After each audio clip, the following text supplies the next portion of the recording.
پروردگار بحروں بر، پروردگار بحروں بر۔ اعوذ باللہ من الشیطان الرجیم، بسم اللہ الرحمن الرحیم۔ ان اللہ وملائکتہ یصلون علی النبی یا ایہا الذین آمنوا صلوا علیہ وسلموا تسلیما۔ اللہم صل علی سیدنا و نبینا و شفیعنا و مولانا محمد وعلی آل محمد وبارک وسلم۔ محترم خواتین و حضرات، السلام علیکم۔ پیام صبح کے ساتھ ایک بار پھر حاضر میں ہوں آپ کا میزبان انیق احمد۔ خواتین و حضرات، پیام صبح میں آپ اور ہم جانتے ہیں کہ قرآن کریم کے مختلف آیات پر ہمارے ملک کے ممتاز علماء گفتگو فرماتے ہیں روزانہ، یعنی پیر، منگل، بدھ اور جمعرات۔ جمعہ اور ہفتہ سوال و جواب کے 2 دن ہوتے ہیں۔ آپ کے سوالات اور ہمارے عہد کے ایک جید مفتی صاحب کے قرآن و سنت کی روشنی میں جوابات۔ خواتین و حضرات، آج ہم اپنے ملک کے ایک ممتاز مفسر قرآن سے قرآن کریم کے جن آیات پر بات کروائیں گے، سیکھیں گے، وہ سورہ بنی اسرائیل کی آیات 13، 14 اور 15 ہیں۔ اللہ کیا فرما رہا ہے؟ روز حشر کے تعلق سے بات ہو رہی ہے کہ ہر انسان کا شگون ہم نے اس کے اپنے گلے میں لٹکا رکھا ہے، اور قیامت کے روز ہم ایک نوشتہ اس کے لیے نکالیں گے جسے وہ کھلی کتاب کی طرح پائے گا۔ خواتین حضرات، اعمال نامہ، کیا اس کا ذکر ہو رہا ہے؟ جس کے دائیں ہاتھ میں اعمال نامہ ہوگا تو اس کے چہرے پہ کیا خوشی ہوگی، جن کے بائیں ہاتھ میں ان کے اعمال نامے ہوں گے وہ پریشان ہوں گے۔ یہاں اللہ تعالیٰ کیا فرما رہا ہے؟ اس سے خود کہا جائے گا کہ اپنا اعمال نامہ خود پڑھ لو، آج اپنا حساب لگانے کے لیے تم خود ہی کافی ہو۔ قرآن کریم میں کہیں کسی اور جگہ یہ بھی بیان فرمایا جا رہا ہے کہ جسم کے اعضاء خود گواہی دیں گے۔ یہاں بات فرمائی جا رہی ہے کہ انسان اپنا اعمال نامہ خود دیکھے گا اور وہ جان لے گا کہ میرا حساب کتاب کس طرح ہوگا۔ جس نے اچھا راستہ، راست روی اختیار کی، وہ اس کے اپنے لیے مفید ہے، جو گمراہ ہوا اس کے لیے وبال ہے۔ اور پھر اللہ تعالیٰ یہاں پر 2 باتیں مزید فرما رہا ہے کہ وَلَا تَزِرُ وَازِرَةٌ وِزْرَ أُخْرَى، کہ کوئی دوسرا کسی کا بوجھ نہیں اٹھائے گا۔ اور وَمَا كُنَّا مُعَذِّبِينَ حَتَّى نَبْعَثَ رَسُولًا، ہم عذاب دینے والے نہیں ہیں جب تک لوگوں کو حق و باطل کا فرق سمجھانے کے لیے ایک رسول نہ بھیج دیں۔ خواتین و حضرات، ایک سوال یہ بھی اٹھتا ہے، ذہن میں آتا ہے، کئی لوگ پوچھتے ہیں یہ سوال کہ جناب والا، جن تک کسی بھی رسول کی تعلیمات نہیں پہنچیں ان کے تعلق سے تو اللہ تعالیٰ کا رویہ کیا ہوگا میدان حشر میں؟ کہ بھئی وہاں تو رسول ہی نہیں آیا تھا، پیغام ہی کوئی نہیں آیا، اور وہ جہالت کی موت مر گئے، وہ نسلیں ختم ہو گئیں، تو کیا ان کا بھی حساب کتاب ان لوگوں کی طرح ہوگا کہ جن کے پاس رسول آئے، کتاب لائے، شریعت کی تعلیم دی؟ اس میں کوئی فرق ہے؟ یہ بھی ہم جانیں گے۔ تشریف فرما ہیں ہمارے ساتھ اسلام آباد سے محترم ڈاکٹر حبیب الرحمان عاصم صاحب۔ ڈاکٹر صاحب، میں آپ کا بڑا ممنون ہوں، بڑا شکر گزار، آپ تشریف لائے۔ خواتین و حضرات، پوری زندگی دین کی خدمت، تعلیم و تدریس میں گزری اور گزر رہی ہے ڈاکٹر صاحب کی۔ پاکستان کی بڑی جامعات میں آپ نے پڑھایا اور آج بھی پڑھا رہے ہیں، یعنی ریٹائرمنٹ کے بعد بھی۔ ڈاکٹر حبیب الرحمان عاصم صاحب کو خوش آمدید کہتے ہوئے پروگرام کا آغاز سورہ بنی اسرائیل کی آیات 13، 14 اور 15 سے۔ اعوذ باللہ من الشیطان الرجیم، بسم اللہ الرحمن الرحیم۔ اقرأ کتابک کفی بنفسک اليوم علیک حسیبا، من اہتدی فإن فإنما يهتدي لنفسه ومن ضل فإنما يدل عليها ولا تزر وازرة وزر أخرى وما كنا معذبين حتى نبعث رسولا صدق اللہ العظیم۔ ہر انسان کا شگون ہم نے اس کے اپنے گلے میں لٹکا رکھا ہے، اور قیامت کے روز ہم ایک نوشتہ اس کے لیے نکالیں گے جسے وہ کھلی کتاب کی طرح پائے گا۔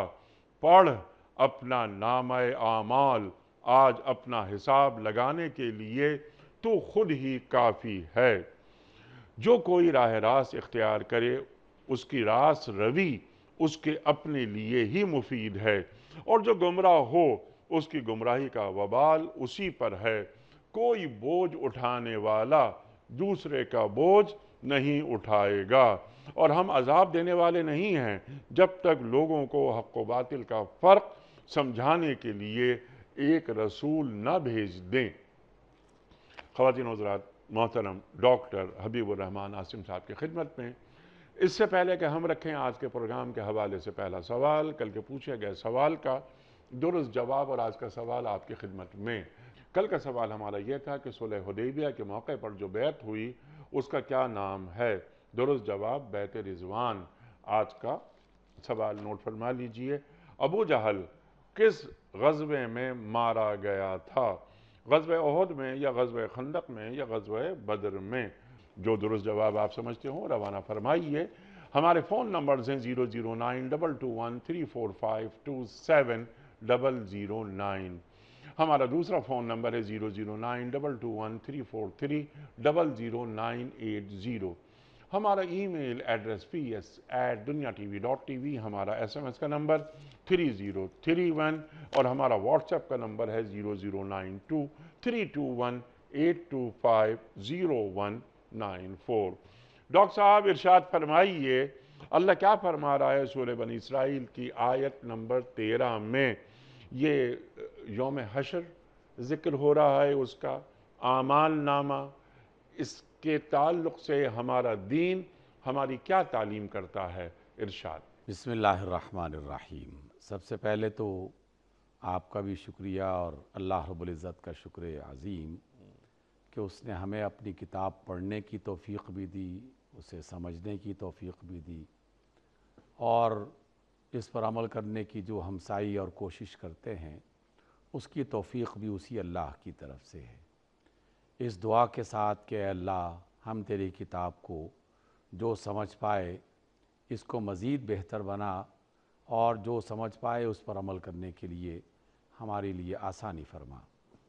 آج کی اس آیت میں جو بنی اسرائیل کی آیت نمبر 13 آپ نے جو ہے وہ تلاوت فرمائی، پھر اس کا ترجمہ، اور اپنے ابتدائی کلام میں، اپنی ابتدائی گفتگو میں اس کے بعض اشارات بھی واضح انداز میں فرمائے۔ پہلا حصہ جو اس کا ہے، اللہ رب العزت نے یہ بات بیان کی کہ ہر انسان کو ہم نے اس کے نصیب کے ساتھ، یا جو اس کا نصیب ہے وہ اس کے ساتھ جوڑ رکھا ہے۔ ٹھیک۔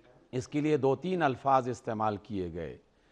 ایک الزمناہ، یہ لفظ جو ہے نا وہ لازم سے بنا ہے، اور اسی سے ملازمت اور اسی سے ملازم، جب بھی کوئی فرد یا کوئی چیز کسی کے ساتھ جوڑ دی جائے، اس کے ساتھ منسلک کر دی جائے اور وہ اس کا پابند ہو جائے، تو اس کے لیے عربی زبان میں لازمی کا لفظ اور الزمنا کا قرآن مجید میں یہ لفظ استعمال ہوا ہے۔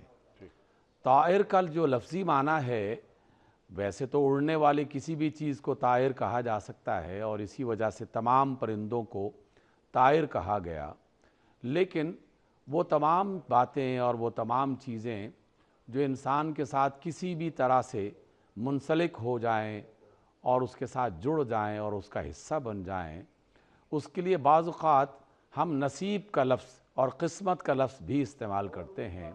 تو عربی محاورے میں طائر کا جو لفظ ہے یہ بھی نصیب کے معنی میں استعمال ہونے لگا۔ جیسے اللہ رب العزت کسی کو مال عطا کرتا ہے، عزت عطا کرتا ہے، اولاد عطا کرتا ہے، تو اللہ تعالیٰ کی طرف سے جو عطائیں ہیں یہ بھی در حقیقت اس کا نصیب ہے۔ اور جب ہم قسمت کی بات کرتے ہیں تو وہ بھی اسی کا حصہ بن جاتا ہے۔ تو اس کے بعد یہ محاورہ بن گیا کہ الزم طائرہ فی عنقہ۔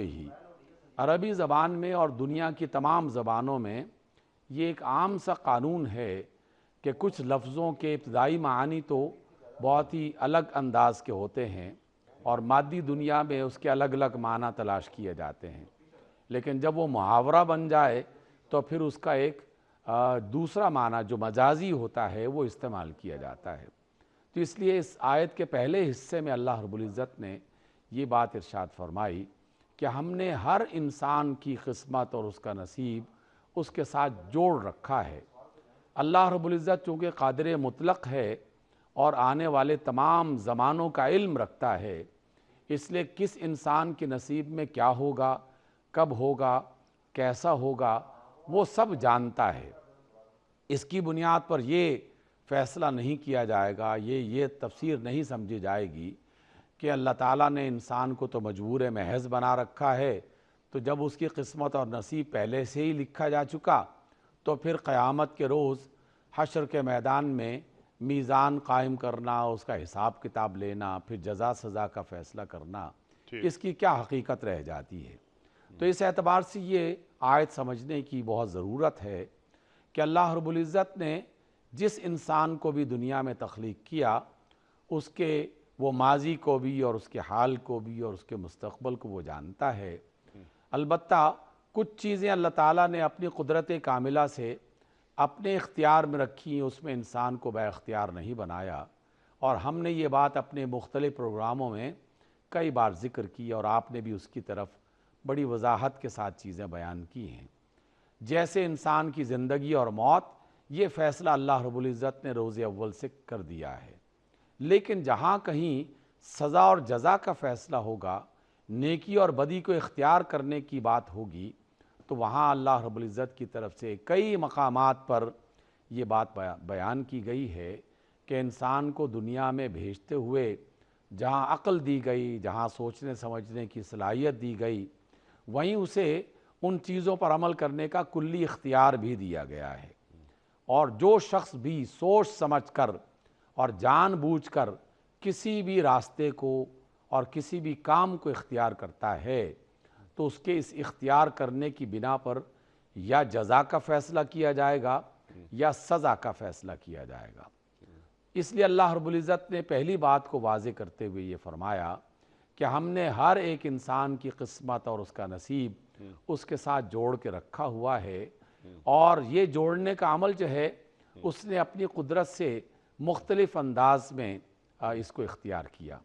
مثلا اللہ رب العزت کہیں یہ بیان فرماتے ہیں، جیسے آج کی اس آیت میں بھی بیان کیا گیا، کہ اس کا جو اعمال نامہ ہے، جسے کہیں کتاب کی صورت میں بتایا گیا، کسی اور شکل میں بھی بعض جگہوں پر بیان کیا گیا ہے، تو ہر ایک انسان دنیا میں جو کچھ کر رہا ہے، جو کچھ کہہ رہا ہے، وہ سب کچھ باقاعدہ ریکارڈ کیا جا رہا ہے، اور اس کے فرشتے اس کو ریکارڈ کر رہے ہیں۔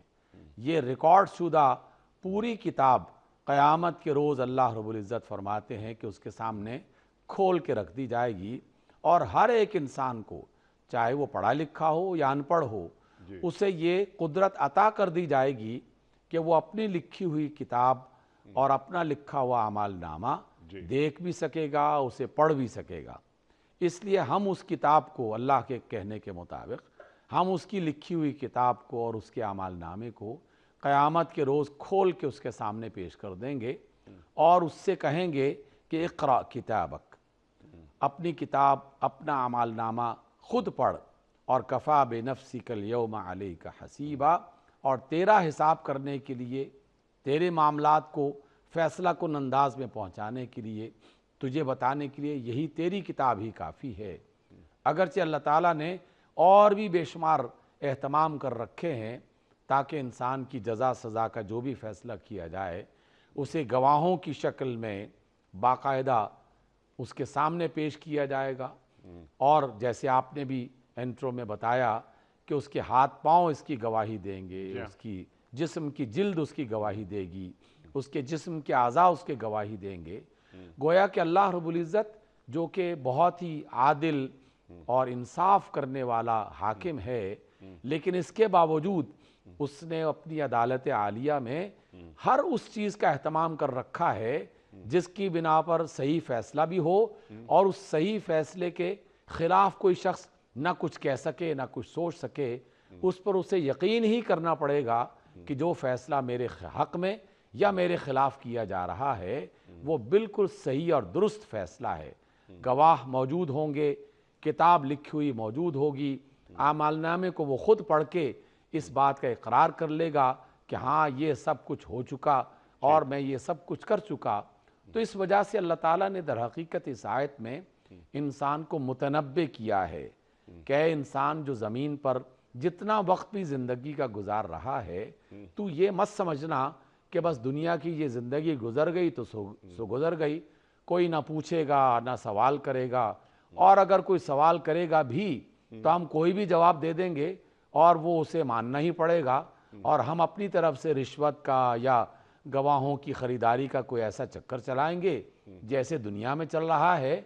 تو قیامت کا جو میدان حشر ہے، جسے میدان میزان بھی کہا جا سکتا ہے، وہاں ان تمام چیزوں کی کوئی گنجائش نہیں ہوگی۔ میں نے جو لکھا میں خود پڑھ کے سناؤں گا، اپنی آنکھوں سے دیکھوں گا، میرا جسم میری گواہی دے گا، اور اس کی بنیاد پھر اللہ رب العزت جو عادل مطلق ہے اور جو حاکم مطلق بھی ہے، وہ ہمارے نصیب کا اور ہماری قسمت کا فیصلہ اس روز سنوائیں گے اور کریں گے، جس کی بنیاد پر جنت یا دوزخ یا جزا اور سزا کا فیصلہ کیا جائے۔ سبحان اللہ، سبحان اللہ، سبحان اللہ۔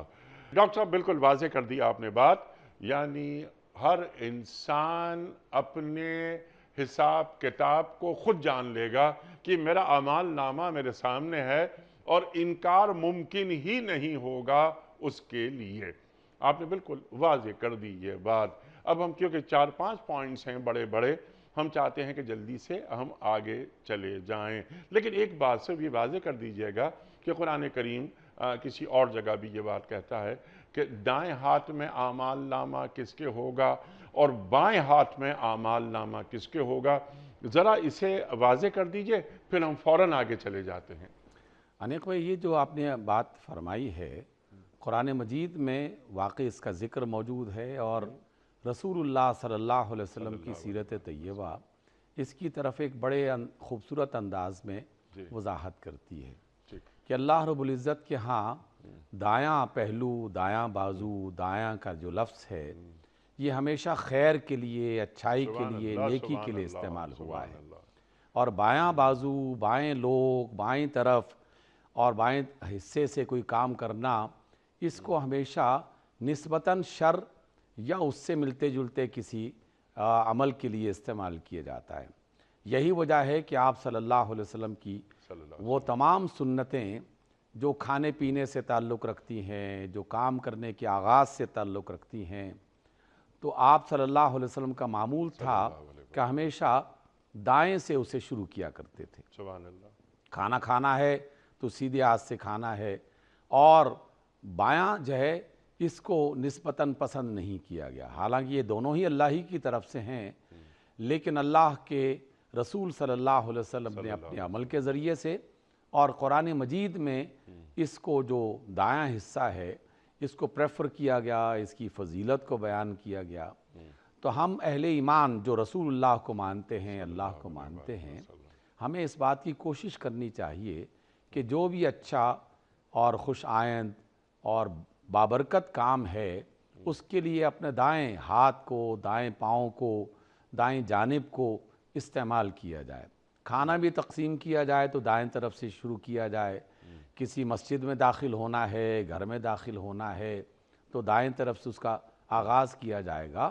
تو اس کا فائدہ یہ ہوگا کہ ایک تو اللہ تعالیٰ نے جسے پسند کیا ہم اسے پسند کر رہے ہیں تو یہ ایک نیکی بن جائے گی، اور دوسرا جو رسول اللہ صلی اللہ علیہ وسلم نے کام انجام دیا ہم بھی اسی طریقے سے وہ کام پورا کر رہے ہیں تو یہ سنت رسول پر عمل کرنا یہ بھی باعث ثواب ہوگا اور ایک طرح کی نیکی ہو جائے گی. اس وجہ سے اللہ کی طرف سے یہ بات بیان. سبحان اللہ سبحان اللہ. اور جن افراد کے ہاتھوں میں یعنی اس کے دائیں ہاتھ میں اعمال نامہ دیا گیا، اس کا مطلب یہ ہے کہ یہ نیک اعمال ہیں جو اس کو بتائے جا رہے ہیں اور وہ خود انہیں دیکھ رہا ہے.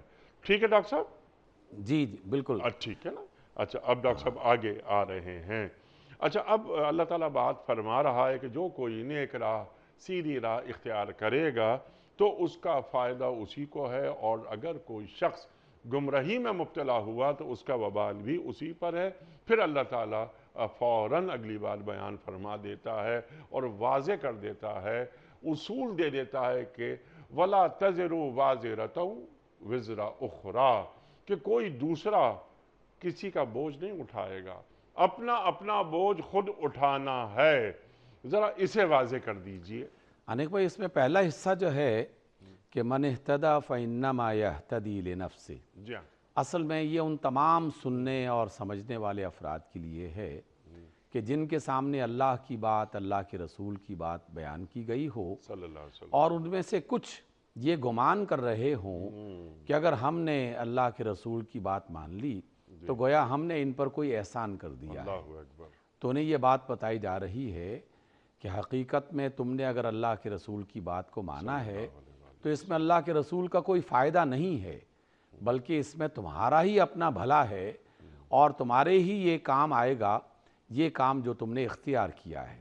کیونکہ اللہ رب العزت کی طرف سے جو بھی سچائی، خیر، نیکی، ایمان، احسان، بھلائی کی شکل میں جو باتیں بھی بتائی گئی ہیں، ان تمام باتوں کا نہ اللہ کو کچھ فائدہ ہے نہ اللہ کے رسول صلی اللہ علیہ وسلم کا اس کا کچھ فائدہ ہے، بلکہ دنیا میں ہر اس انسان کو ہی اس کا فائدہ پہنچے گا جس نے پوری نیت کے ساتھ، پورے ارادے کے ساتھ اس بات کو، نیکی کی بات کو سوچ سمجھ کر اختیار کیا اور اس پر عمل کرتا رہا. اس سے اس کی دنیا میں بھی بہتری آئے گی، بہت سارے اس کے کام بہتر ہونا شروع ہو جائیں گے، اس کے نتیجے اچھے آنا شروع ہو جائیں گے اور قیامت کے روز اس کا اجر اور اس کا ثواب ملے گا. مثلاً انیک بھائی اگر ہم اس پر غور کریں، ویسے تو ہر نیکی کے بارے میں اسی انداز میں سوچنا چاہیے، لیکن چند باتیں تو بالکل واضح انداز میں سمجھ میں آ جاتی ہیں. میں اگر سچائی کو اپنی زندگی کا ایک صفت بنا لیتا ہوں، کسی بندے سے بات کروں تو سچ بولوں، لین دین کروں تو امانت کے ساتھ اس کام کو آگے بڑھاؤں، میری گفتار، میرا عمل، میرا معاملہ سچائی پر مبنی ہوگا تو سب سے پہلے تو مجھے خود اس کا فائدہ یہ ملے گا کہ معاشرے میں میری عزت میں اضافہ ہوگا، مجھ پر اعتماد کریں گے لوگ، میرے کاروبار میں اس کی طرف لوگ زیادہ آئیں گے، میری جو بھی پروڈکٹس ہیں اس کو لوگ قبول کریں گے، تو دنیاوی اعتبار سے بھی فائدہ اور منفعت میرے حصے میں آئے گی. لیکن میں اگر اس بات کو اس وجہ سے اختیار کر رہا ہوں کہ اس میں اللہ رب العزت کا حکم ہے اور رسول اللہ صلی اللہ علیہ وسلم نے اس کی تعلیم دی ہے، تو اب اس میں میری اس نیت کی وجہ سے اجر اور ثواب بھی شامل ہو جائے گا، آخرت بھی بننا شروع ہو جائے گی. جیسے ہم اکثر مجالس میں اور آپ کے بہت سارے پروگراموں میں یہ ذکر کرتے رہتے ہیں کہ جاپان والے بھی تو سچ بولتے ہیں، چین والے بھی تو امانت داری کو اختیار کرتے ہیں. دنیا میں لاکھوں لوگ ہیں، بے شمار ممالک ہیں، بے شمار قومیں ہیں جنہوں نے امانت کو، دیانت کو، سچائی کو اختیار کر رکھا ہے. اس کا فائدہ دنیا میں ان سب کو مل رہا ہے اور ہم اس کا مشاہدہ اپنی آنکھوں سے اب کر رہے ہیں اور اس بات کی گواہی دیتے رہتے ہیں کہ فلاں ملک کی ایجاد وہ زیادہ بہتر ہے، فلاں ملک کے لوگ وہ زیادہ اچھے ہیں. یہ دنیا میں عزت، شہرت، اعتماد، یہ دنیا کا ایک بڑا فائدہ ہے جو ہمیں میسر آ رہا ہے. لیکن میری اس نیت کی بنیاد پر کہ یہ میں محض اپنے دنیا کے فائدے کے لیے نہیں کر رہا، بلکہ میرے اللہ نے حکم دیا اور اللہ کے رسول صلی اللہ علیہ وسلم نے اس کی تعلیم دی ہے، اب اس نیت کی وجہ سے آخرت بھی بننا شروع ہو رہی ہے اور وہ بھی سنورنا شروع ہو جاتی ہے. اور اس نیت کا تعلق ایمان سے ہے اور ایمان کے ساتھ ہے. بالکل نیت کا تعلق ایمان کے ساتھ ہے. تو اس اعتبار سے یہ جو آیت کا پہلا حصہ ہے لوگوں کو یہ سمجھایا جا رہا ہے کہ اگر تم نے کوئی اچھی بات کو اختیار کر لیا ہے تو اس کا احسان نہ جتلاؤ، اور یہ مت کہو کہ ہم نے آپ کے ساتھ بڑا کوئی احسان کر دیا ہے کہ ہم آپ کی بات مان رہے ہیں۔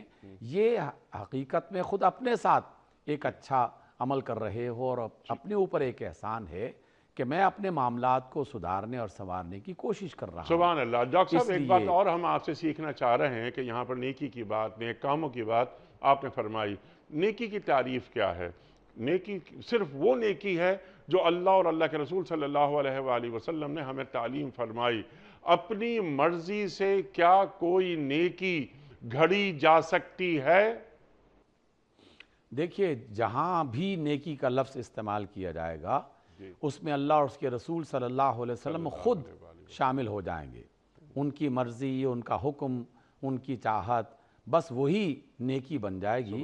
باقی جتنے بھی کام کوئی شخص اگر کوئی کر رہا ہے اسے اچھا کام کہا جا سکتا ہے، اسے مفید کام کہہ سکتے ہیں، لیکن جب ہم اسے نیکی، کیونکہ نیکی کا تعلق صرف دنیا کی زندگی کے ساتھ نہیں ہے، نیکی کا تعلق آخرت کی زندگی کے ساتھ بھی ہے۔ جیسے آپ نے بھی فرمایا، میں نے بھی کہا کہ جب ہم نیت کو درست کرتے ہیں، نیت کا تعلق ایمان سے جڑ جاتا ہے، ایمان اور نیت جہاں یکجا ہو جائیں تو اس میں دنیا اور آخرت دونوں سنورنا شروع ہو جاتے ہیں۔ اس لیے نیکی کا تعلق دنیا اور آخرت دونوں سے ہے، اور کسی بھی اچھے کام کا تعلق دنیا کے ساتھ صرف ہو سکتا ہے، ممکن ہے آخرت کے ساتھ اس کا نہ ہو، اس لیے کہ اس کا تعلق ایمان اور نیت کی بنیاد پر قائم کیا جائے۔ سبحان اللہ، سبحان اللہ۔ اور یہ توحید اور رسالت صلی اللہ علیہ وآلہ وسلم کے ذریعے، اس روشنی کے ذریعے ہم قیامت میں اللہ تعالیٰ کے حضور پیش ہونے کے لیے اپنا توشہ بھاری کرتے رہتے ہیں، اور ہمارے نیک اعمال ہمارے ہی کام آتے ہیں، جو اللہ تعالیٰ یہاں بیان فرما رہا ہے۔ میں نے ایک سوال ڈاکٹر صاحب یہ بھی رکھا تھا درمیان میں، جس پر آپ نے گفتگو فرمائی، لیکن میں چاہ رہا ہوں کہ ذرا اور گفتگو فرما دیجئے آپ، کہ کیا میں نیکی اپنی مرضی سے گھڑ سکتا ہوں؟ میں نے ایک مثال کے طور پر، میں ایک یتیم خانہ بنوانا چاہتا ہوں، اس یتیم خانے کی تعمیر کے لیے مجھے 2 کروڑ روپے چاہیے۔ اب 2 کروڑ روپے میرے پاس کیسے آئیں گے؟ ناکام نیک ہے، یتیم خانے کی تعمیر ہے، لیکن اس کے لیے میں ایک فنڈ ریزنگ ڈنر کرتا ہوں، اور اس میں رقاصائیں آتی ہیں، میوزک کے پروگرام ہوتے ہیں، کارڈ سیل کیے جاتے ہیں، جو ٹیبلز ہیں وہ سیل کی جاتی ہیں، اور میرے پاس 2 کروڑ کی جگہ 2.5 کروڑ آ جاتا ہے۔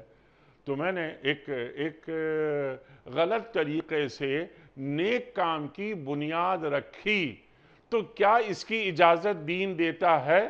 انیق بھائی، جب ہم یہ بات کرتے ہیں کہ نیکی کا تعلق اللہ سے اور اس کے رسول سے جڑا ہوا ہے، صلی اللہ تو جب کسی نیکی کا تعلق اللہ اور اس کے رسول سے جڑتا ہے تو ہر وہ برائی خود بخود اس میں سے نکل جاتی ہے جس کو اللہ تعالیٰ نے برائی قرار دیا، اور جس کی مذمت رسول اللہ صلی اللہ علیہ وسلم نے فرمائی۔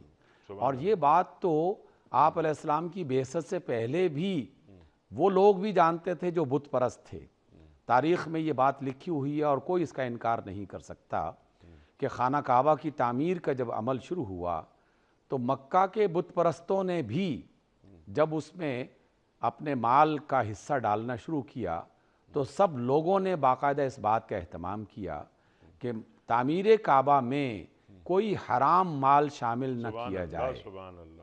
آپ دیکھیے نا، وہ بت پرست ہیں لیکن کم از کم انہیں بھی اس بات کا احساس ہے کہ وہ خانہ کعبہ کی تعمیر ایک نیک کام ہے، اور نیک کام میں رشوت کے ذریعے سے، ظلم کے ذریعے سے، لوٹ مار کے ذریعے سے جو مال کمایا ہے وہ مال اس میں نہیں لگایا جا رہا۔ تو جو اہل ایمان ہیں، جو اللہ کو مانتے ہیں، جو اللہ کے رسول کو مانتے ہیں، انہیں تو اور زیادہ احتیاط برتنی چاہیے کہ کوئی ایسا طریقہ اختیار نہ کریں جس کی بنا پر اللہ تعالیٰ کی نافرمانی کا کوئی پہلو آ جائے۔ آپ نے بڑی اچھی مثال دی، کیونکہ آج کل یہ ہو رہا ہے۔ جی ہاں، بہت سارے مسلمان نادانی میں، غفلت میں، اور نہ جانے کسی اور وجہ سے بھی کر رہے ہوں، لیکن ایسا ہو رہا ہے کہ آپ نے ایک اچھا کام کرنا ہے یتیموں کے لیے، بیواؤں کے لیے، لوگوں کی فلاح و بہبود کے لیے، لیکن لوگوں سے یہ کہتے ہیں کہ آپ کے پاس جو بھی جس طرح کا بھی مال ہے اس کی پرواہ مت کرو، کہ وہ حرام کا ہے یا حلال کا ہے، وہ بس ہمیں دو، کیونکہ ہم ایک اچھا کام کرنا چاہتے ہیں۔ اللہ تعالیٰ کے ہاں اچھائی جو ہے وہ پاکیزہ بھی ہوتی ہے، اور پاکیزہ کام میں، پاکیزہ بات میں، پاکیزہ عمل میں حرام کا نہ کوئی لقمہ شامل ہو جائے گا اور نہ حرام کا کوئی عمل شامل ہوگا۔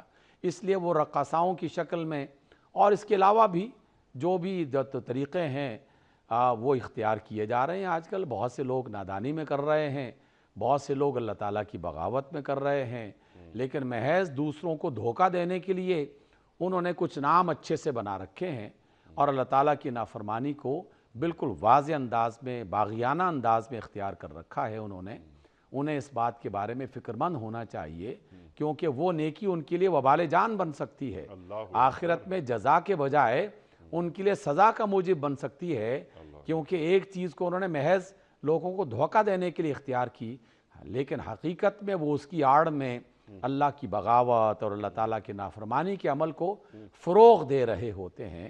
بدکاری اور بے حیائی کو اگر کوئی فروغ دیتا ہے اور کالے دھن کو سفید کرنے کی کوشش میں اگر کوئی ایسا کام کر رہا ہے تو یقیناً انہیں اس کے بارے میں خبردار رہنا چاہیے۔ اللہ طیب ہے، پاکیزہ چیزوں کو ہی قبول کرتا ہے۔ اللہ تعالیٰ پاکیزہ ہے اور طیب چیزوں کو ہی قبول کرتا ہے۔ پاکیزہ عمل میں، پاکیزہ کام میں کسی ناپاک نیت کو، ناپاک مال کو، ناپاک طریقے کو شامل نہیں کرنا چاہیے۔ سبحان اللہ، سبحان اللہ، سبحان اللہ۔ اور اس کے نیک کام اس کے اپنے کام آئیں گے، اس کی گمراہی اسی پر وبال ہوگی۔ اللہ تعالیٰ نے یہاں بیان فرما دیا۔ اچھا ڈاکٹر صاحب، اب جب اللہ تعالیٰ یہ بات فرما رہا ہے اس ذیل میں، یعنی اس بات کے کہنے کے بعد فوری طور پہ اللہ تعالیٰ یہ بات لا رہا ہے وَلَا تَزِرُ وَازِرَةٌ وِزْرَ أُخْرَى۔ یہاں اللہ کیا فرما رہا ہے کہ کوئی دوسرا کسی کا بوجھ نہیں اٹھائے گا۔ کیا قیامت کے روز جو بڑے بڑے وعدے جنہوں نے کر رکھے تھے کہ تم یہ کام کرو، کوئی مسئلہ نہیں ہے، تمہارا بوجھ ہم اٹھا لیں گے۔ ایک تو ذرا اس کی وضاحت کر دیجئے، اور اس بات کی بھی وضاحت کر دیجئے ڈاکٹر صاحب کہ اگر کوئی شخص کسی برائی کا آغاز کرتا ہے اور دوسرے لوگ گمراہ ہو جاتے ہیں یا اس برے کام میں مبتلا ہو جاتے ہیں، تو کیا اس کا بوجھ جس نے اس گناہ کا آغاز کیا تھا اس کے اوپر نہیں آئے گا؟ ارشاد۔ انیق بھائی، آپ کے دونوں سوال بہت اہم ہیں۔ پہلا جو سوال ہے، ہم دیکھ رہے ہیں ایک طویل عرصے سے دنیا میں بکثرت اور پاکستان میں بھی بڑی جو ہے نا وہ شدت کے ساتھ اس پر لوگ عمل کر رہے ہیں، اور کسی کو کوئی خیال نہیں آ رہا۔ جو بھی ملک میں خرابی اور مختلف قسم کے فسادات اور نقصان اور انسانوں کا جینا حرام جو کر رہے ہیں، ان میں سے بیشتر لوگ جنہوں نے وہ کام کیا ہوتا ہے وہ جانتے ہیں کہ ہم نے یہ کام کیا، اور ہماری اس غلطی کی وجہ سے یا ہمارے اس گناہ کی وجہ سے یا ہماری اس ضد کی وجہ سے ملک اور قوم کو نقصان ہو رہا ہے، اور ہم وہ کام کرنے والے ہیں، لیکن وہ اعتراف نہیں کرتے، برملا اور بڑی ڈھٹائی کے ساتھ اپنے غلط کاموں کا بوجھ دوسروں پر ڈالنے کی کوشش کرتے ہیں، الزام لگا دینا۔ یہ دنیا میں ہر دور میں مختلف قسم کے لوگ کرتے رہے کہ برائی کی، اس کا نتیجہ برا نکلا، لوگوں نے اس پر احتجاج کیا یا اس کو برا مانا تو فوراً اس کا الزام کسی اور پر لگا دیا، اور ہم تو یہ دن رات سن کے کان پک گئے ہیں کہ یہ غلطی فلاں نے کر رکھی تھی، اس گناہ کی ابتدا فلاں نے کر رکھی تھی، یہ والی خرابی ہم اس کے بانی نہیں ہیں، اس کے ذمہ داران کچھ اور ہیں۔ یہ دنیا میں انسان ہمیشہ قدیم زمانے سے کر رہا ہے، اور آج بھی کر رہا ہے، اور آئندہ بھی شاید ہوتا رہے، لیکن اللہ رب العزت نے ایک مقام پہ نہیں، کئی مقامات پہ اس کی وضاحت فرمائی کہ جہنم میں جب ایک گروہ کو ڈالا جائے گا تو وہ گروہ اپنی دوسری جماعت اس پر الزام لگائے گا کہ اے اللہ، یہ جو گروہ ہیں یا یہ جو لوگ ہیں، یہ جو ہمارے لیڈرز ہیں، یہ جو ہمارے پیشوا ہیں، چاہے وہ مذہبی ہوں، سیاسی ہوں یا دیگر مذہبی پیشوا ہوں، ان پر الزام لگا کے اللہ تعالیٰ سے یہ کہہ رہے ہوں گے کہ اللہ انہوں نے ہمیں گمراہ کیا تھا، ان کو 2 گنا عذاب ملنا چاہیے۔ اور اللہ رب العزت یہ باقاعدہ فرمائیں گے ان سے کہ نہیں، صرف ان کو ہی 2 گنا عذاب نہیں ملے گا، تمہیں بھی 2 گنا عذاب ملے گا، کیونکہ اللہ تعالیٰ نے تمہیں عقل، سوچنے سمجھنے کی صلاحیت دے رکھی تھی، تم نے ان کے کہنے کو کیوں مانا، ان کی بات کو کیوں تسلیم کیا، اور انہی کے بتائے وہ راستے پر کیوں چلتے رہے، جبکہ تمہیں پتہ تھا کہ یہ ظلم ہے، یہ زیادتی ہے، یہ گناہ ہے، یہ اللہ کی نافرمانی ہے۔ تو جس طرح دنیا میں آج کل بہت سارے لوگ، بہت سارے گروہ، بہت سارے لیڈرز، بہت سارے پیشوا ایک دوسرے پر الزام لگا کر اپنے طور پر مطمئن ہو جاتے ہیں کہ چلے ہمارے سر سے بلا ٹلی، یہ بلا ٹلی نہیں ہے، یہ اللہ تعالیٰ کے ہاں باقاعدہ ریکارڈ ہے، لکھی جا چکی ہے، قیامت کے روز ان کے سامنے پیش کر دیا جائے گا کہ یہ گناہ تمہیں نے کیا تھا، اب ان پر الزام لگانے سے تمہارا چھٹکارا نہیں ہوگا، تمہاری نجات نہیں ہوگی، ان کو بھی سزا ملے گی کہ انہوں نے تمہاری بات کیوں مانی، اور تمہیں بھی سزا ملے گی کہ تم نے انہیں گمراہ کیوں کیا۔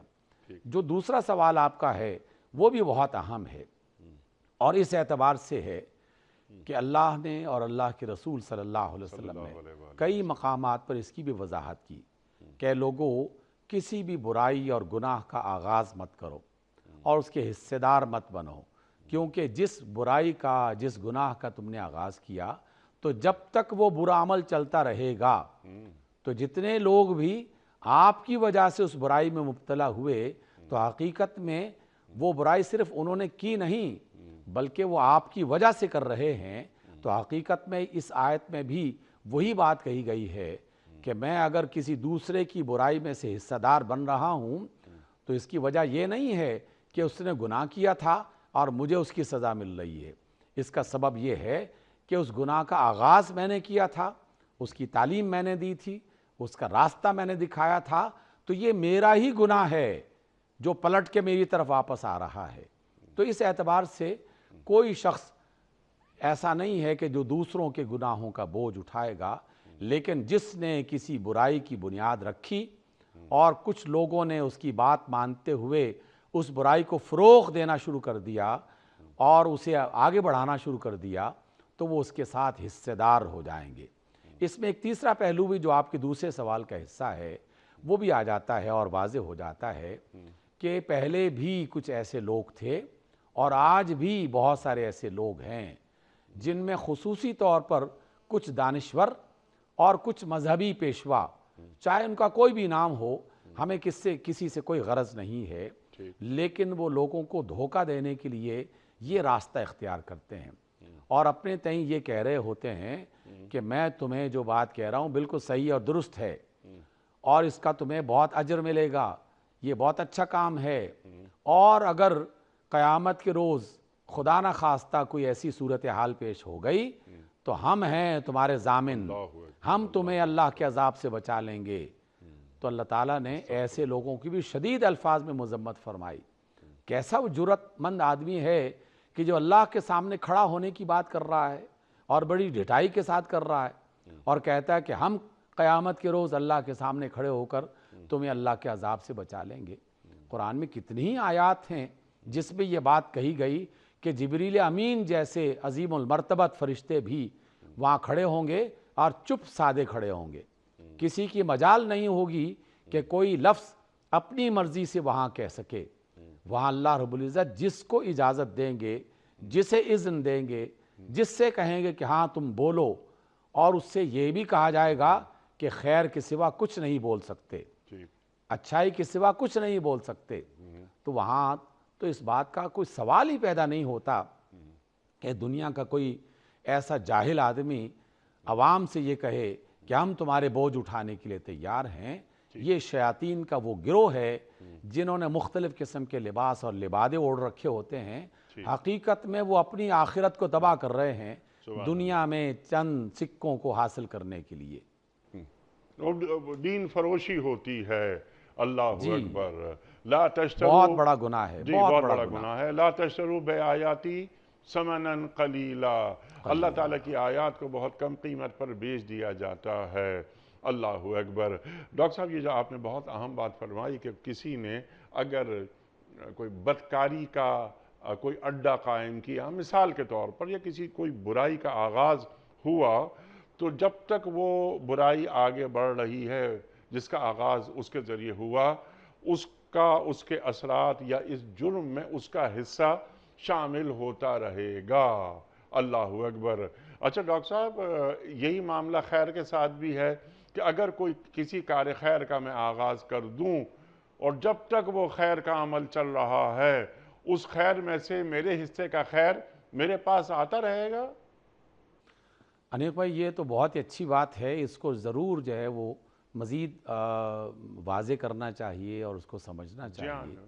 اللہ اور اس کے رسول صلی اللہ علیہ وسلم نے کئی بار اس بات کا ذکر کیا۔ یہ ایک طرح کی ترغیب ہے، حوصلہ افزائی ہے، اچھے اور نیک کام کو آگے بڑھانے کے لیے لوگوں کو انکریج کرنے والی بات ہے، اور یہ حقیقت بھی ہے۔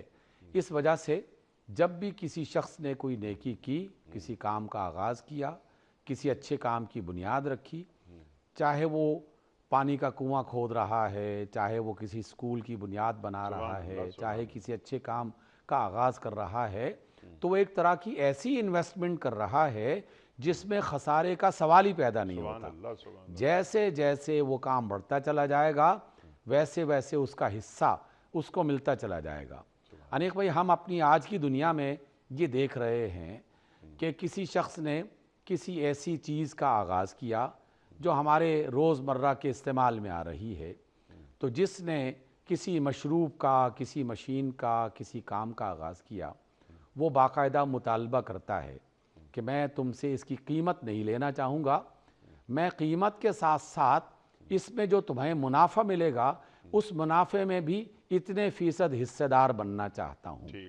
ہماری دنیا میں ایسے ہزاروں کام ایسے ہیں کہ جس میں براہ راست پہلی مرتبہ ہی قیمت وصول نہیں کی گئی، بلکہ وہ منافع میں شریک ہو کر مستقل فائدہ اٹھا رہے ہیں۔ دنیا میں ایسا کاروبار چلتا ہے، تو آخرت میں بھی اللہ رب العزت نے ایسے لوگوں کو ترغیب دی ہے کہ اگر تم نیکی اور خیر میں انویسٹمنٹ کرو گے، اور وہ یہ ہے کہ کسی اچھے کام کا آغاز کر دو، اس کی بنیاد رکھ دو، اس کا راستہ ہموار کر کے لوگوں کو اس میں شامل ہونے کا موقع فراہم کر دو، تو جیسے جیسے وہ لوگ شامل ہوتے چلے جائیں گے وہ خیر بڑھتا چلا جائے گا، تمہیں بھی اسی میں سے کچھ حصہ اللہ رب العزت عطا کرنا شروع کر دیں گے۔ اور قیامت کے روز اللہ رب العزت کے رسول فرماتے ہیں کہ بہت سارے لوگ ایسے ہوں گے کہ جنہیں نیکیوں کے انبار ملیں گے، پہاڑوں کی طرح ان کے سامنے وہ نیکیاں پیش کر دی جائیں گی، اور وہ کہیں گے کہ اے اللہ، یہ اتنی ساری نیکیاں میرے حصے میں کہاں سے آ گئیں؟ مجھے تو یاد نہیں کہ میں نے اتنا اچھا کام کیا تھا کبھی۔ تو اللہ کے فرشتے انہیں بتائیں گے کہ یہ وہ سارے صدقات جاریہ ہیں کہ جو تم دنیا میں کرتے رہے، اور اللہ رب العزت اس میں سے تمہارے ثواب کا، اجر کا حصہ وہ الگ کرتے رہے، اور اب یہ سارا حصہ تمہارے حصے میں شامل کر دیا گیا۔ سبحان اللہ، سبحان اللہ۔ ڈاکٹر صاحب، پروگرام کا کیونکہ آخری حصہ جاری ہے اور ایک بہت اہم نکتہ باقی رہ گیا ہے، تو میں یہ چاہتا ہوں کہ اس پر ذرا گفتگو آپ فرمائیے بالتفصیل، اور بتائیے ہمیں کہ اللہ کیا فرما رہا ہے یہاں کہ وَمَا كُنَّا مُعَذِّبِينَ حَتَّى نَبْعَثَ رَسُولًا۔ اللہ اکبر، اللہ اکبر۔ تو سرکار دو عالم صلی اللہ علیہ وآلہ وسلم تشریف فرما ہیں، عذاب نہیں آ سکتا۔ ایک تو صورت یہ ہے، اللہ تعالیٰ کیا یہاں کوئی ایک کلیہ بیان کر رہا ہے کہ جناب والا ہم کسی بستی پر اس وقت تک عذاب نازل ہی نہیں کرتے جب تک کہ وہاں پر ہم رسول نہ بھیج دیں؟ انبیاء آتے ہیں، اللہ کا پیغام لاتے ہیں اور بندگان خدا کو اللہ سے جوڑنا چاہتے ہیں، تو انبیاء کسی خطے میں اگر نہیں پہنچے یا اللہ کا پیغام نہیں پہنچا، تو کیا وہ بھی یوم آخر یعنی یوم حشر، کیا ان کا بھی حساب کتاب اسی انداز سے ہوگا کہ جس انداز میں ان امتوں کا، کہ جن امتوں پر رسول مبعوث ہوئے، انہیں پیغام دیا گیا، بعض نے رسول کی بات مان لی اور بعض نے رسول کی تکذیب کی؟ انیق بھائی، یہ بہت اہم نقطہ ہے اور یقیناً اس کو واضح ہونا چاہیے۔ جی پہلی بات تو یہ ہے کہ یہ اللہ تعالیٰ کے عادل ہونے اور رحیم و کریم ہونے کی ایک علامت ہے. ٹھیک. اس کا عدل اس وقت تک عدل نہیں ہو سکتا کہ جب تک وہ اتمام حجت نہ کر دے. جن لوگوں کو وہ سزا دینا چاہتا ہے اس کے لیے وہ پوری بات مکمل نہ ہو جائے کہ ایک شخص تک اللہ کی بات پہنچی, اس کا رسول پہنچا, اس کا پیغام پہنچا, اس نے پہنچنے کے بعد سمجھنے کے بعد اس پر عمل نہیں کیا, اسے سزا ملنی چاہیے. جس نے سنا سمجھا اس پر عمل کیا اس کا اچھا بدلہ ملنا چاہیے. لیکن جس تک وہ بات پہنچی ہی نہیں ہے تو وہ اس کا مکلف کیسے ہو سکتا ہے؟ اس پر بے شمار میں نے تفسیریں جو پڑھیں مختلف اعلیٰ اور اللہ تعالیٰ کے عظیم لوگوں نے جس کو اس آیت کو سمجھنے کے بعد کہا, اس میں انہوں نے اس بات سے استدلال لیا کہ بالکل رسول اللہ صلی اللہ علیہ وسلم کے فرمان کے عین مطابق جب یہ بات کہی گئی کہ کوئی مجنون ہے, دیوانہ ہے, جس کی عقل کام نہیں کرتی, تو قیامت کے روز اس سے حساب کتاب نہیں ہوگا, اس پر کوئی سزا نہیں ہوگی.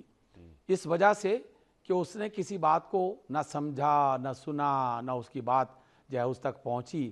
وہ گویا کہ ایک ایسا فرد ہے کہ جو جی تو رہا ہے لیکن اس کا دل دماغ اس انداز میں کام ہی نہیں کر رہا جس میں خیر اور شر میں امتیاز کر سکے. تو اللہ تعالیٰ اسے حساب کتاب کی اس مشکل سے نکال دے گا اور قیامت کے روز اس کو کوئی عذاب نہیں ہوگا. وہ بچہ جو کام نہیں کر سکتا, ابھی اس پر شریعت کے احکام لاگو نہیں ہوتے, تو رسول اللہ صلی اللہ علیہ وسلم کے واضح فرمان کے مطابق اس بچے کو بھی قیامت کے روز عذاب و جزا سے پاک کر کے صرف اور صرف جنت کا حقدار بنا دیا جائے. سبحان اللہ. تو امت پہ ذمہ داری کیا یہ عائد نہیں ہوتی کہ وہ بندگان خدا کہ جن کے پاس اب تک دین کا پیغام نہیں پہنچا ان تک دین کا پیغام پہنچا دیا جائے؟ جہاں بالکل درست ہے. یہ دو حصے اگر اکٹھے کر دیے جائیں, پہلا حصہ یہ کہ جس تک کوئی پیغام نہیں پہنچا, ہم سے زیادہ ہمارے رب کو اس کی خبر ہے, اور وہ کسی بندے کے ساتھ ظلم نہیں کرے گا کہ اس تک بات پہنچی ہی نہیں اور خامخواہ اسے عذاب کا شکار کر دیا گیا. لیکن اس کا دوسرا پہلو ہمارے ساتھ جڑا ہوا ہے جو رسول اللہ صلی اللہ علیہ وسلم نے قرآنی آیات کی روشنی میں بھی اور اپنے کلمات کی شکل میں بھی بتایا کہ جس تک اللہ کا یہ پیغام پہنچ گیا اب اس کی ذمہ داری بنتی ہے کہ وہ اللہ کے پیغام کو دوسروں تک پہنچائے. اس لیے خطبہ حجۃ الوداع میں یہ بات کہی گئی, قرآن مجید میں یہ بات کہی گئی, اور احادیث رسول میں سے ایک بات بہت ہی اہم ہے جس کو میں دہراتے ہوئے آج کے پروگرام کے اختتام کی طرف ہم جاتے ہیں. رسول اللہ صلی اللہ علیہ وسلم نے فرمایا کہ ان لوگوں کو کیا ہو گیا ہے کہ جن تک اللہ کا پیغام پہنچا اور وہ ان تک نہیں پہنچا رہے کہ جن تک اللہ کا پیغام نہیں پہنچا, اور ان لوگوں کو کیا ہو گیا ہے کہ جن تک وہ پیغام نہیں پہنچا اور وہ ان کے پاس نہیں جا رہے کہ جن تک اللہ تعالیٰ کی حکمت, اللہ تعالیٰ کا پیغام, اللہ کی ہدایات کی روشنی پہنچی ہوئی ہے. گویا کہ یہ ذمہ داری امت مسلمہ کی بدرجہ عتم ہے, پہلے درجے میں ہے کہ اللہ نے انہیں اس قابل بنایا کہ اللہ کی طرف سے روشنی جو رسول اللہ صلی اللہ علیہ وسلم کی طرف پہنچی انہیں ان تک پہنچا دیا گیا. اب ہمیں اس روشنی کو آگے پہنچانا. سبحان اللہ. اللہ قرآن کریم میں فرما رہا ہے نا, یا ایھا الرسول بلغ ما انزل الیک من ربک. اللہ اکبر, اللہ اکبر. کہ اے رسول صلی اللہ علیہ وآلہ وسلم جو ہم نے آپ پر نازل کیا اس کا ابلاغ کر دیجئے, پہنچا دیجئے. اللہ اکبر, اللہ اکبر. اور ڈاکٹر صاحب جو آپ بات فرما رہے تھے آخری خطبہ حجۃ الوداع فلیبلغ الشاہد الغائب, جو موجود نہیں ہے ان تک بات پہنچا دی جائے. اور اس کا بھی اگلی بات جو اللہ کے رسول فرماتے ہیں صلی اللہ علیہ وآلہ وسلم کہ بعض اوقات ایسا ہوتا ہے کہ جس تک بات پہنچائی جاتی ہے وہ بات پہنچانے والے سے زیادہ باصلاحیت ہوتا ہے. اللہ اکبر, اللہ اکبر. تو یہ دین کا پیغام ہے. قرآن کریم کی یہ آیات سورہ بنی اسرائیل 13, 14, 15 ہمیں کیا پیغام دیتی ہیں, یہ محترم ڈاکٹر حبیب الرحمن عاصم صاحب نے ہم تک یہ دین کا علم پہنچایا۔ ہم ڈاکٹر صاحب کے بڑے ممنون، بڑے شکر گزار کہ ڈاکٹر صاحب آپ تشریف لائے اور آپ نے ہماری علمی کمی کو دور کیا۔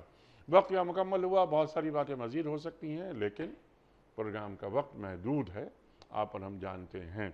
کوئز، کل ہم نے سوال یہ رکھا تھا کہ صلح حدیبیہ کے موقع پر جو بیعت ہوئی اس کا کیا نام ہے؟ درست جواب بیعت رضوان۔ آج کا سوال نوٹ فرما لیجئے۔ ابو جہل کس غزوے میں مارا گیا تھا؟ غزوہ احد میں یا غزوہ خندق میں یا غزوہ بدر میں؟ جو درست جواب آپ سمجھتے ہوں روانہ فرمائیے۔ ہمارے فون نمبرز ہیں 009221345270009۔ ہمارا دوسرا فون نمبر ہے 009221343000980۔ ہمارا ای میل ایڈریس ps@dunyatv.tv، ہمارا SMS کا نمبر 3031 اور ہمارا واٹس ایپ کا نمبر ہے 009232182509194۔ وقت ہے قرآن اندازی کا، لیکن کراچی میں کوئی مہمان موجود نہیں اسٹوڈیوز میں، تو یہ ذمہ داری میں ادا کر رہا ہوں۔ اور آج کے ونر ہیں احمد محمد سید لاہور سے۔ آپ کی خدمت میں دنیا ٹی وی کی جانب سے دینی کتب پر مشتمل گفٹ ہیمپر آپ کے گھر روانہ کیا جا رہا ہے۔ آپ کو بہت بہت مبارک ہو۔ پیام صبح کا اختتام ہوتا ہے روزانہ ایک قول پر، اور وہ قول ہوتا ہے صاحب نہج البلاغہ امیر المومنین حضرت علی مرتضیٰ کرم اللہ وجہہ کا۔ آپ فرماتے ہیں کہ بات کرو تاکہ پہچانے جاؤ، کیونکہ آدمی اپنی زبان کے نیچے پوشیدہ ہے۔ بات کرو تاکہ پہچانے جاؤ، کیونکہ آدمی اپنی زبان کے نیچے پوشیدہ ہے۔ سبحان اللہ سبحان اللہ۔ اپنے میزبان انیق احمد کو کل تک کے لیے اجازت دیجیے۔ خدا حافظ۔ پروردگار